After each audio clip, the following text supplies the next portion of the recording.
كان في شاب عادي جدا، محدش كان يتخيل إن جواه حرب كل يوم. كل ما يحاول يبدأ صفحة جديدة يرجع تاني لنفس الغلط.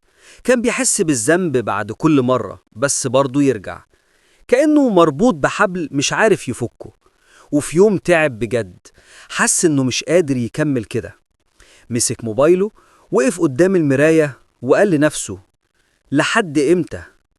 أنا بقيت عريب عن نفسي. وقتها قرر يبدأ حتى لو خطوة صغيرة. أول خطوة عملها إنه بدأ يقرب من ربنا من غير ما يحس إنه مضغوط أو مجبر. قال لنفسه: مش لازم أبطل كل حاجة مرة واحدة، المهم أبدأ. بدأ يصلي حتى لو فاتته الصلاة، بدأ يدعي حتى لو صوته بيتهز. وبعدها قرر يغير روتينه، يخرج، يتمشى، يقرأ ويقابل ناس بتساعده تتغير. كل يوم كان بيغلط شوية، بس بيتعلم أكتر. والأول مرة حس إنه بيتنفس من غير ذنب. وفي يوم وهو بيصلي حس بحاجة غريبة، دموعه نزلت من غير ما يقصد، بس المرة دي كانت دموع راحة مش وجع. ساعتها فهم إن ربنا عمره ما سابه، وإن التغيير مش مستحيل. الصعب بس إنك ما تحاولش. ومن اليوم ده الشاب ده ما بقاش كامل، بس بقى حقيقي.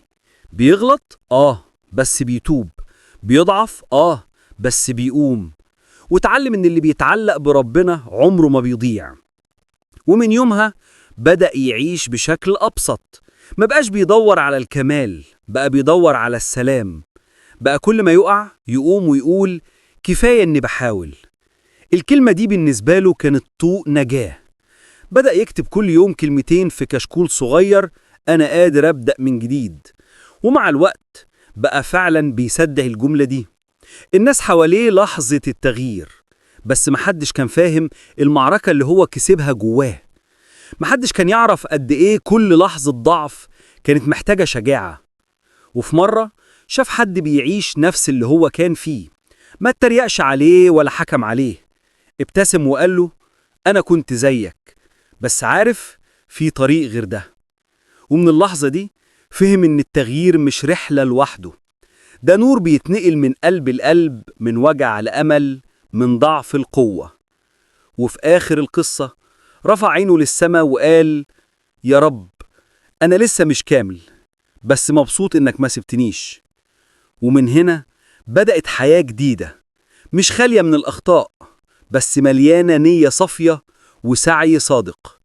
وحكاية بتتكتب كل يوم بعنوان: أنا لسه بحاول وربنا عارف قلبي.